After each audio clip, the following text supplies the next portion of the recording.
Natalie Chen gathered the blueprints from her desk with trembling hands. Her phone buzzed for the third time in 5 minutes. The name flashing on the screen made her stomach tighten. Julian Hayes, her boss. The man who had built Morrison Development from a small firm into one of the most respected architectural companies in the country. She answered quickly, "Hello, Mr. Hayes. Natalie, we have a situation." His deep voice carried that familiar tone of controlled urgency. "The Seattle investors moved our meeting up to tomorrow morning. We need to leave today." Her heart sank. Today was Friday, and she had planned a quiet weekend to recover from the exhausting week. But working for Julian Hayes meant being ready for anything at any moment. "I understand. What time is our flight?" 3 hours. "Can you manage that?" Natalie glanced at her watch. "I'll be ready." 2 hours later, she stood at the airport terminal beside Julian, watching their flight status change from delayed to delayed again. He stood with perfect posture, his navy suit crisped despite the chaos around them. At 36, he carried himself with the confidence of someone who had earned every success through hard work and vision. Natalie had worked at Morrison Development for 3 years. She started as a junior designer and proved herself through countless projects. Julian noticed her talent and promoted her to senior architect, placing her on his personal team. It was an honor, but it also meant working closely with a man who intimidated and inspired her in equal measure. "This is the 4th delay," Julian muttered, checking his phone. "We might not make it to Seattle tonight." Natalie pulled out her tablet and began searching. "There's a flight to Portland in an hour. We could rent a car and drive to Seattle in the morning." Julian looked at her with something close to approval. "Book it." The coastal detour, the Portland flight, landed smoothly, but the drive to Seattle presented another problem. Heavy rain and reports of road closures forced them to reconsider their plan. "There's a highly rated hotel about 30 minutes from here," Natalie said, scrolling through her search results. "The Ocean View Inn, it's right on the coast. We could stay there tonight and leave early tomorrow." Julian nodded. "Make the reservation. 2 rooms." The Ocean View Inn appeared through the rain like something from a painting. A charming building with warm lights glowing through the windows. It sat perched on a cliff overlooking the Pacific Ocean. The storm made the waves crash dramatically against the rocks below. Inside, the lobby smelled of cedar and lavender. A fireplace crackled in the corner. Natalie approached the front desk while Julian took a call near the entrance. "Good evening," the desk clerk greeted her warmly. "Welcome to the Ocean View Inn." "Hello, we should have a reservation under Hayes. 2 rooms, please." The clerk's fingers moved across the keyboard. Her smile faltered. "I see your reservation, but I'm afraid there's been a complication." Natalie felt a familiar sense of dread. What kind of complication? "We only have 1 room available. The storm brought in many stranded travelers, and we're completely booked." "That can't be right." "I made 2 separate reservations." "I see them both in the system, but another guest's reservation was made before yours, and we had to honor it." "I sincerely apologize." Julian finished his call and joined them. "Is everything arranged?" Natalie turned to him, her face flushed. "They only have 1 room available." His expression didn't change, but she saw his jaw tighten slightly. "Is there another hotel nearby?" The clerk shook her head apologetically. "With the storm, everything within 50 miles is fully booked. There's a music festival this weekend, plus the weather has stranded many people." Julian looked at Natalie. "What do you want to do?" The question surprised her. He was asking her opinion, treating her as an equal in this awkward situation. "We need rest before tomorrow's presentation," she said carefully. "The room might have a couch, or we could request extra bedding." "The suite has a separate living area with a very comfortable couch," the clerk offered hopefully. "And the bedroom has a king bed. We can provide extra pillows and blankets." Julian pulled out his credit card. "We'll take it." Crossing the threshold, the suite was beautiful. Floor-to-ceiling windows showcased the stormy ocean, lightning illuminating the waves in brilliant flashes. The living area featured elegant furniture, a small kitchenette, and that promised couch. Through an archway, the bedroom held a massive bed with crisp white linens. Natalie set her bag down, trying to ignore the awkwardness settling over them like fog. "I'll take the couch. You need proper rest before the presentation. Absolutely not, Julian said firmly. I'm not letting my employees sleep on a couch while I take the bed.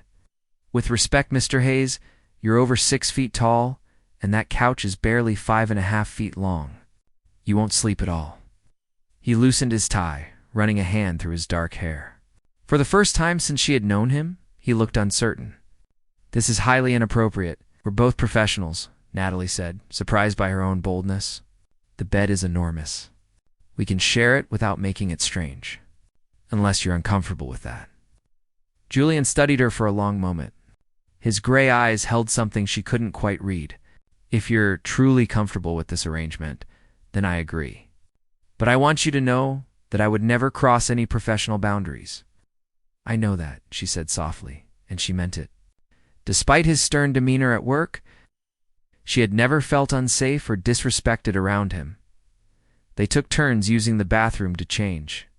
Natalie emerged wearing comfortable pajama pants and a simple shirt. Julian appeared in a plain black t-shirt and gray sweatpants. Seeing him without his usual armor of expensive suits made him seem more human, more real. They settled on opposite sides of the bed, maintaining careful distance between them. Natalie turned off her lamp, and darkness filled the room, except for occasional lightning flashes. Natalie, Julian's voice came through the dark after several minutes. Thank you for handling this with maturity. I know this situation is uncomfortable. We'll survive one night, she replied, though her racing heart suggested otherwise. Still, I appreciate it. You've handled everything today with remarkable grace. His words warmed her more than they should have. Good night, Mr. Hayes. Julian, he said quietly. When we're not at the office, you can call me Julian. Good night, Julian. She closed her eyes, acutely aware of his presence, just feet away. Tomorrow, they would return to their professional roles. But tonight, something had shifted between them. As exhaustion finally pulled her toward sleep, Natalie wondered if sharing this room might reveal more than either of them expected. Natalie woke to warmth surrounding her, like a protective cocoon. Her mind drifted in that peaceful space between sleep and waking, comfortable and safe. Then awareness crept in slowly. She wasn't alone. Her eyes opened to find herself nestled against Julian's chest. Her hand resting on his shoulder, his arm draped around her waist. Sometime during the night they had gravitated toward each other, seeking comfort in sleep. Panic froze her in place. Moving might wake him, and she wasn't ready to face the embarrassment of this situation. But staying put felt equally impossible. Her heart hammered against her ribs as she tried to decide what to do. Julian's breathing changed. He was waking up. Natalie felt his body tense as he realized their position. For several heartbeats, neither of them moved. Then slowly, carefully, they separated, each retreating to their side of the bed. I apologize, Julian said, his voice rough with sleep. I didn't mean to invade your space. You didn't, Natalie replied quickly, her cheeks burning. We were both asleep. It just happened. They lay in awkward silence, both staring at the ceiling. Through the windows, morning sunlight streamed in, the storm from the night before having passed. The ocean sparkled peacefully under a clear blue sky. We should get ready, Julian finally said. The presentation is in 3 hours. Natalie nodded, grateful for the excuse to escape the tension. She gathered her clothes and headed to the bathroom, closing the door behind her with relief. As she stood under the hot shower, she tried to make sense of what had happened. Waking up in Julian's arms had felt natural, comfortable even. That realization scared her more than the awkwardness. Breaking bread and barriers at the hotel restaurant overlooked the ocean, offering a breakfast buffet that neither of them had much appetite for. They sat across from each other at a small table, nursing coffee and picking at fruit and pastries. I grew up near the coast, Julian said suddenly, breaking the silence. In a small town south of here, my father was a fisherman. Natalie looked up in surprise. Julian never talked about his personal life at the office. I didn't know that. Not many people do. He gazed out at the water. He died when I was 19. Heart attack on the boat. After that, I worked 3 jobs to put myself through college. Architecture became my escape, my way of building something permanent in a world that felt very temporary. The vulnerability in his voice touched something deep in Natalie's chest. I'm sorry about your father. It was a long time ago. Julian turned his attention back to her. What about you? You've never mentioned your family. Natalie wrapped her hands around her coffee cup, feeling its warmth. My parents immigrated from Taiwan before I was born. They ran a small restaurant in San Francisco. They wanted me to take it over, but I wanted to design buildings instead. We didn't speak for 2 years after I chose architecture school over the family business. That must have been difficult. But eventually they saw how much it meant to me. My mother still thinks I work too hard, though. She smiled slightly. She's probably right. Julian's expression softened. She sounds wise. You do work too hard. I've noticed you're often the last one in the office. I'll learn from the best, Natalie said, meeting his eyes. You're always there, even later than me. Something passed between them in that moment. An understanding. A recognition of shared experiences and the loneliness that came with dedication to their work. The presentation and its aftermath, the meeting with the Seattle investors, went better than expected. Julian led the presentation with his usual commanding presence, but he included Natalie in ways he never had before. He asked for her input, gave her credit for design innovations, and presented them as a unified team rather than boss and subordinate. When the investors agreed to fund the project, Julian shook hands with them, then turned to Natalie with a genuine smile. Excellent work. This success is as much yours as mine. The praise made her glow with pride, but something else stirred beneath it. The way he looked at her had changed since last night. Or perhaps she was just noticing what had always been there. After the meeting, instead of rushing back to the airport, Julian suggested they take a walk along the waterfront. The afternoon sun warmed their faces as they strolled past shops and restaurants. I've been thinking, Julian said as they walked, about last night, about how we ended up in that situation. Natalie's stomach tightened. It was just a mistake by the hotel, was it?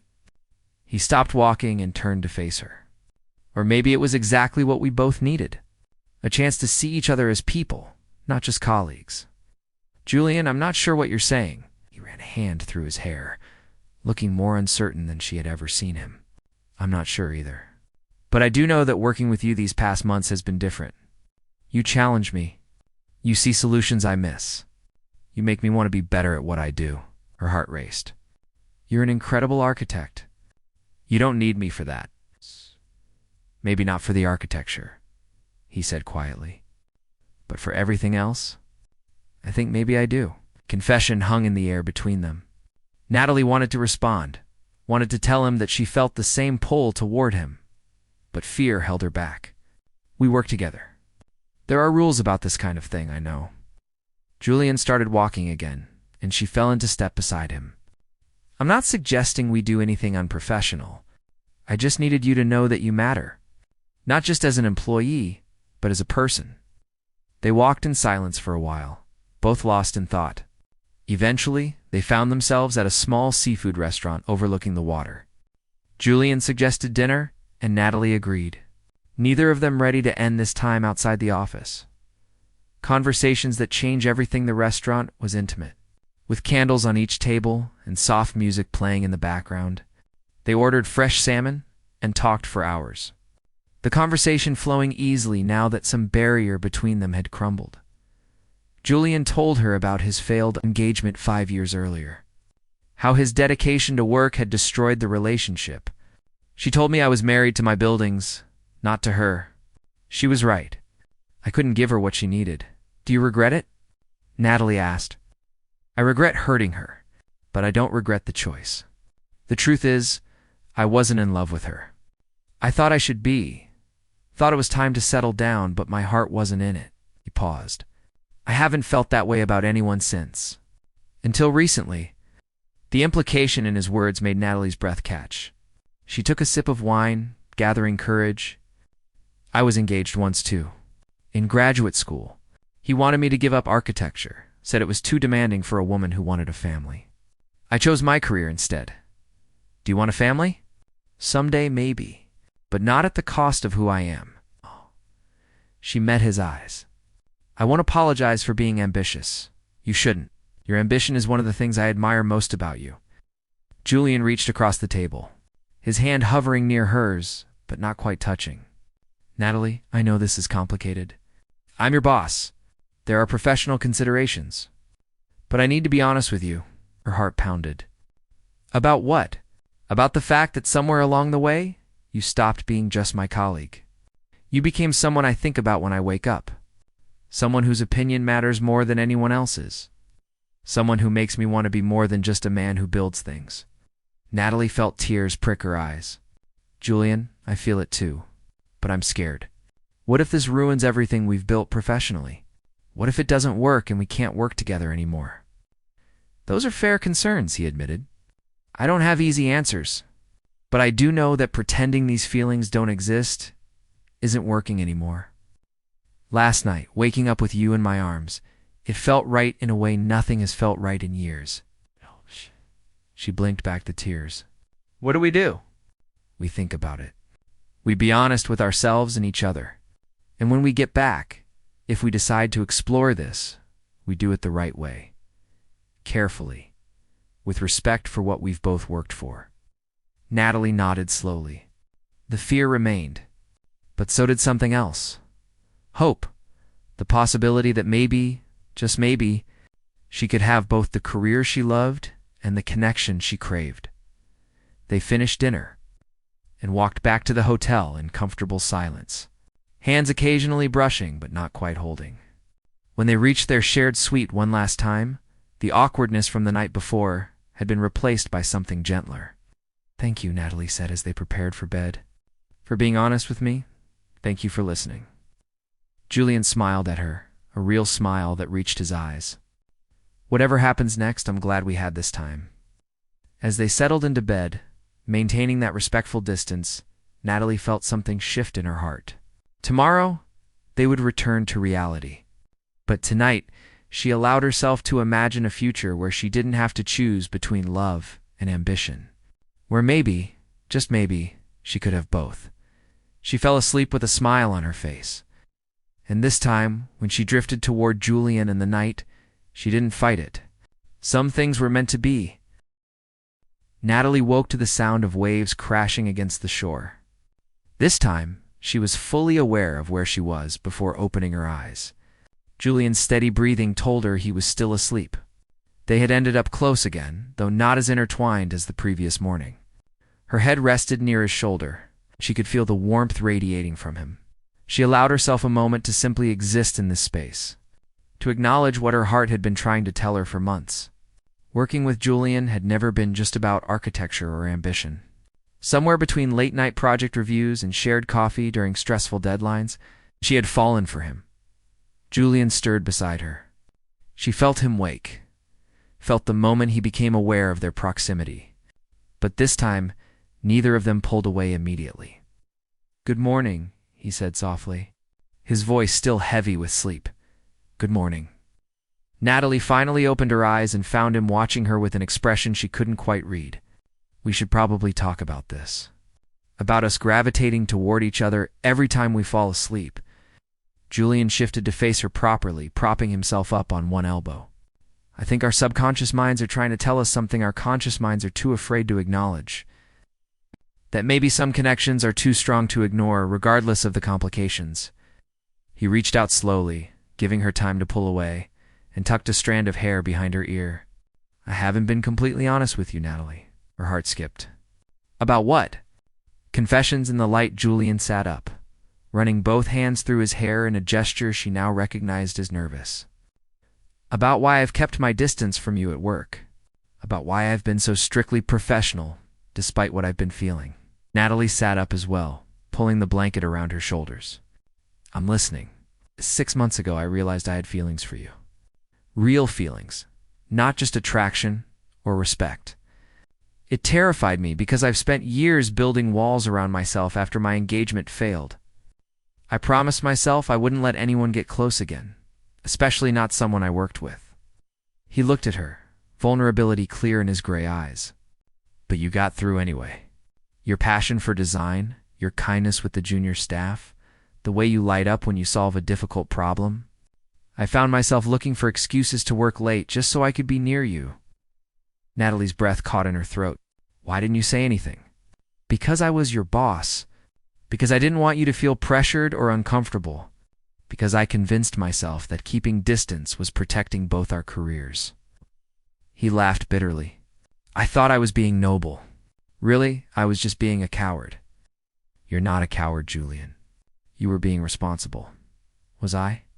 Or was I using responsibility as an excuse to avoid risk? He turned to face her fully. This weekend, being forced into this situation, it made me realize something. Life is too short to hide behind professional boundaries when something real is right in front of me. Natalie felt tears building in her eyes. I've been feeling the same way. Every time you praised my work, every time we stayed late reviewing designs together, I kept telling myself it was just professional admiration. But my heart knew the truth. What truth? That I was falling in love with you. The words tumbled out before she could stop them. That every time you walked into a room, everything else faded. That I started choosing projects that would let me work closer to you. That going home at night meant leaving the person I most wanted to be near. Julian's expression transformed. Hope, joy, and something deeper flooded his features. Say that again? Which part? The part about falling in love with me? Natalie smiled through her tears. I'm falling in love with you, Julian Hayes? Maybe I've been falling for months and just didn't want to admit it? He reached for her hand, finally closing the distance between them. I'm in love with you too, Natalie Chen. Completely terrifyingly. Wonderfully in love with you. Facing reality together, they sat holding hands as morning light filled the room, both of them grinning like teenagers. But reality slowly crept back in. We have to figure out how this works, Natalie said, her practical side reasserting itself. The office has policies about relationships between supervisors and employees. Julian nodded. I know. I've been thinking about that. We have options. I could transfer you to another team, but I hate that idea because you're brilliant and I want to keep working with you professionally. I don't want to leave your team either. I've learned more in the past year than in my entire career before, and we do this the right way. We go to human resources together when we get back. We disclose the relationship. We accept whatever policies they need us to follow to maintain professionalism. He squeezed her hand. I'd rather jump through 100 hoops than lose you now that I've finally been honest about how I feel. People will talk, Natalie said quietly. They'll say I got promoted because of our relationship, even though my feelings came after my promotion. I'll let them talk. Anyone who knows your work knows you earned every opportunity on merit. Julian lifted her hand to his lips, pressing a gentle kiss to her knuckles. But if it becomes too difficult, if the gossip affects your career, I'll step back. Your success matters more to me than my own happiness. Natalie pulled her hand away, but only so she could cup his face. Don't you dare.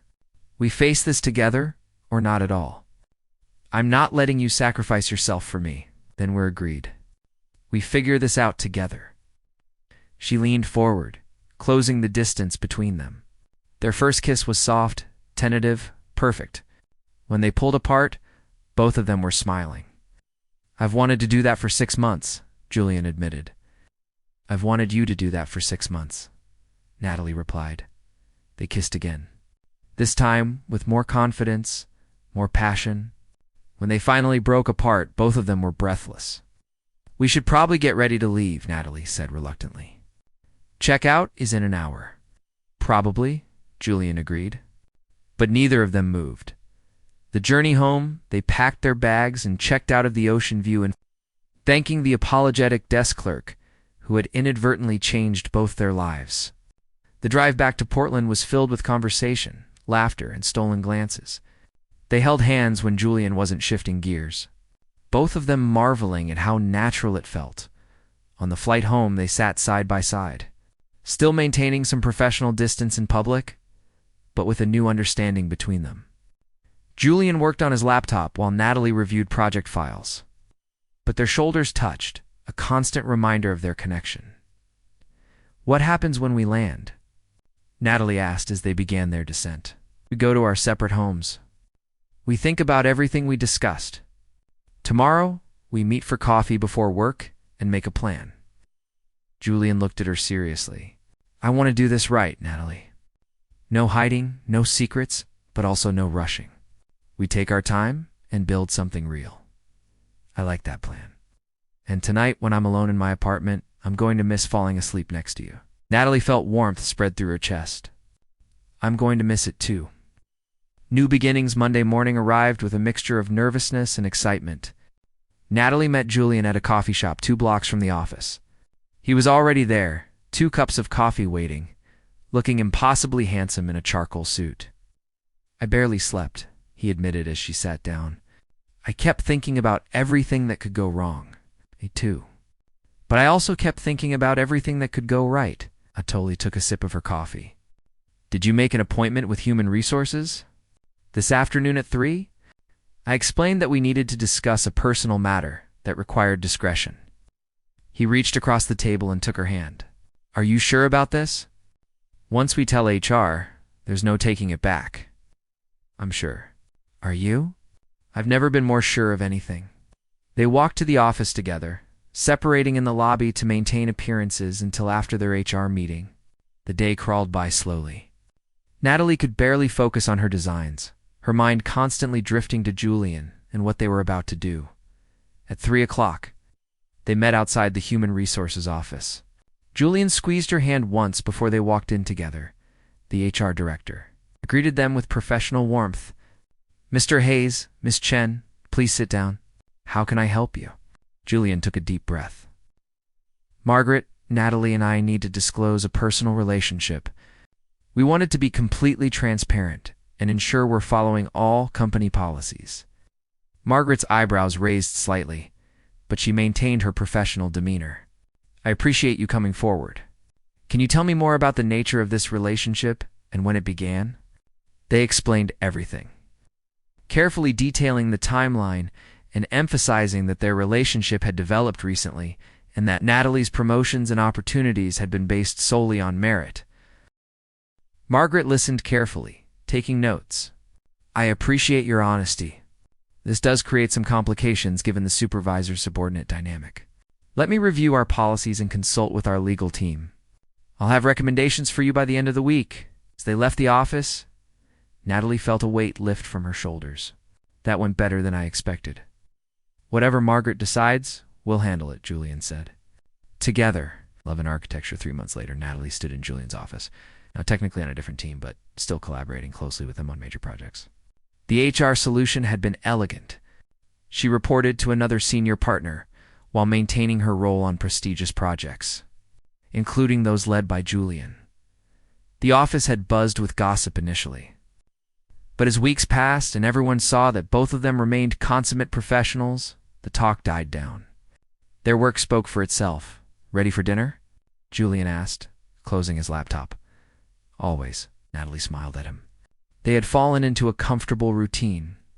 Professional at the office, completely themselves outside of it. As they walked to his car, Julian pulled her close. I love you, you know. Right. I love you too. Thank you for taking a chance on us. For being brave enough to want both your career and a relationship. Natalie looked up at him, her heart full. Thank you for showing me I didn't have to choose. That the right person would support both parts of who I am. They drove to Julian's apartment, where they had started spending most evenings together. As they cooked dinner side by side, laughing over wine and sharing stories about their day, Natalie reflected on how one unexpected hotel reservation had changed everything. She had walked into that coastal and expecting an uncomfortable night with her boss. She had walked out having found the person she wanted to build a life with. Sometimes, the best things in life came from the most unexpected situations. Sometimes one room, shared between 2 people fighting their feelings, was exactly what was needed to tear down walls and build something beautiful. And as Julian pulled her into his arms that evening, kissing her softly in the kitchen while dinner simmered on the stove, Natalie knew with absolute certainty that taking this risk had been worth it. Love, like architecture, required a strong foundation, careful planning, and the courage to build something that would last. She and Julian were building that together, one day at a time. The end was really just the beginning.